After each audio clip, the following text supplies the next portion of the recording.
Welcome to the deep dive.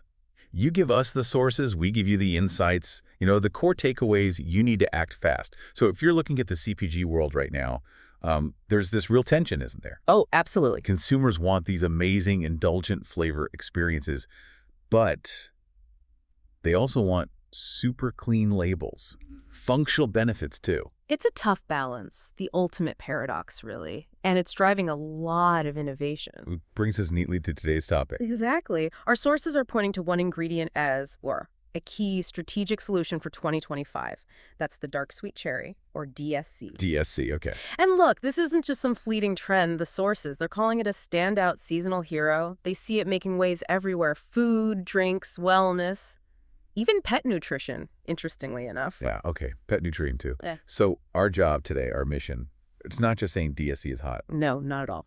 We need to dig into how it pulls off this trick, how it meets the technical needs, the regulatory hurdles, and what the market wants all at the same time. Right. It's about understanding it as a strategic asset, not just a flavor. So we're dissecting the playbook, essentially. That's the plan. We're looking at the sourcing, the integration, how you position it. Think of this as your shortcut, to really leveraging DSC and staying ahead, making it a cornerstone, not just an ingredient. All right, let's dive in. Why DSC? There are tons of cherry flavors, cherry varieties out there. Why this specific one right now? What makes it strategic for 2025? Well, the first big driver, and it's kind of subtle, is how it hits that sweet spot between familiarity and premium. Familiarity and premium. Explain that. Okay, so people know cherry flavor. They like it. It's comfortable, maybe a bit nostalgic. Right. But dark sweet cherry, it's different. It's not that bright, maybe slightly artificial cherry profile we sometimes think of. Okay, so it avoids the candy cherry vibe. Exactly. It has this deeper complexity, almost like hints of wine or dark fruit. Consumers read that as more natural, more sophisticated. Ah, I see. So it takes something familiar and elevates it. Precisely. It turns an everyday product, yogurt, a seltzer, whatever, into what the sources call an indulgent, elevated experience. Think less. Cheap lollipop, more artisan preserve, or a craft cocktail ingredient. That makes sense. And the story writes itself, doesn't it? It really does, which ties straight into marketing. Yeah, if you're building a product narrative, DSE comes with baggage, but like the good kind. Totally. It screams seasonality, harvest, freshness, summer, which makes it, as the sources say, ripe for seasonal SKUs, perfect for spring and summer limited time offers, creates that buzz, that urgency.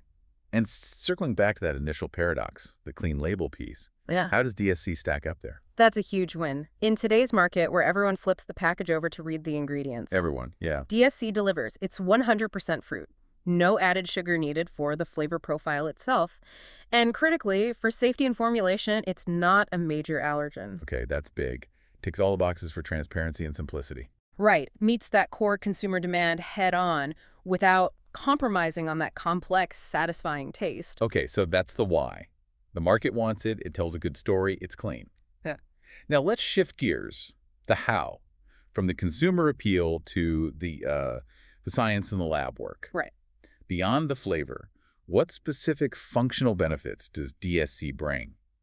And what are the technical advantages for formulators? This is where it gets really interesting strategically. Functionally, DSC is a bit of a powerhouse. Okay. The sources point to its richness in specific compounds. You've got anthocyanins, those deep purple pigments. You've got naturally occurring melatonin, and good levels of vitamin C. Anthocyanins, melatonin, vitamin C, you hear those buzzwords.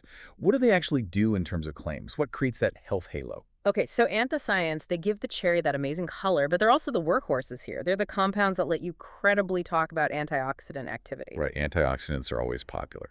And very importantly today, inflammation reduction. That's a huge consumer concern. The melatonin connection is maybe more subtle, but it links DSC to things like sleep support, stress management, adds another layer of appeal. Multifunctional. Okay. Now, thinking about the manufacturer, adding functional stuff, botanicals, high-dose vitamins that can often mess up the taste, right? Make things bitter or just weird. That is often the biggest headache in functional product development, and this is where DSC shines, technically speaking. Oh, so It's described as an ideal flavor masker. a masker. Yeah.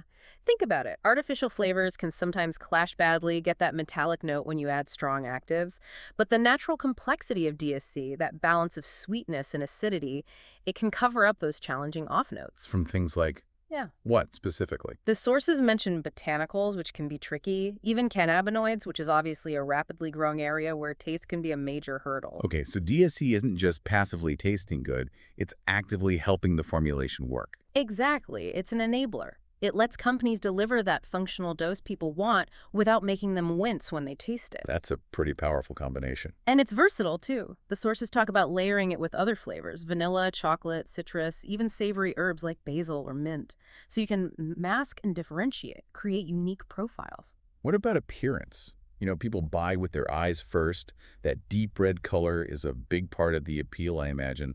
But fruit processing can be harsh on color. Absolutely. That vibrant color comes from those anthocyanins we mentioned, and they are notoriously sensitive. Heat, oxygen, they don't like them. So how do you keep that vibrant crimson hue, as the source called it? The key technical solution highlighted is aseptic puree. Aseptic. Okay. It involves very rapid heating, sterilizing it quickly, and then cooling it down fast.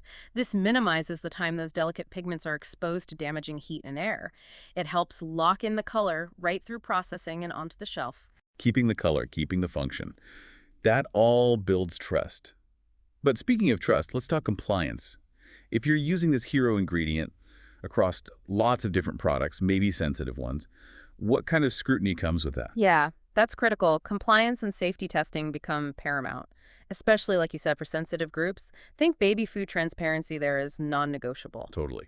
Parents read everything. Or pet wellness products. That's another area where regulations are getting tighter. And consumer trust is everything. You absolutely need robust safety testing, full traceability back through the supply chain. Lose trust there, and it's incredibly hard to win back. Okay, so market demand.check, clean label.check, technical advantages.check. Now the playbook. How do manufacturers put this into practice? What are the key strategies for positioning DSC effectively in 2025? Strategy number one is probably the most straightforward. Lean into the seasonal story with limited time offers, LTOs. Use DSC for those spring-summer launches. Tie it to holidays, maybe. It feels natural, refreshing. Something artificial flavors just can't replicate in the same way. Creates that get-it-while-you-can feeling. Okay, what's strategy two? Strategy two is about hitting that better-for-you indulgence spot. Okay, can you give some examples from the sources? Where does that fit? Sure. Think functional drinks, like maybe a cherry acai shot for recovery. The masking helps there. Think clean label toddler snacks. Gives parents that reassurance, right? Yeah, definitely. And those pet treats we mentioned, ones formulated with specific health benefits, perhaps leveraging the anti-inflammatory aspect of the anthocyanins. It's about indulgence, but with a functional halo.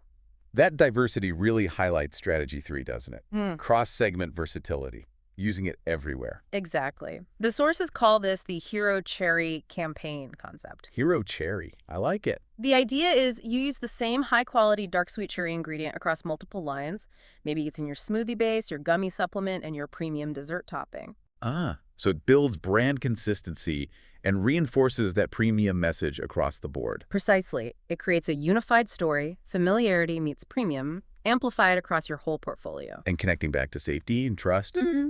The final piece must be communicating all this, right? Absolutely crucial. You can do all the hard work on sourcing and testing, but if the consumer doesn't know... It's wasted effort. Right. So the advice is clear. Be transparent. Talk about your documented sourcing and compliance credentials in your marketing, on the packaging, online, wherever.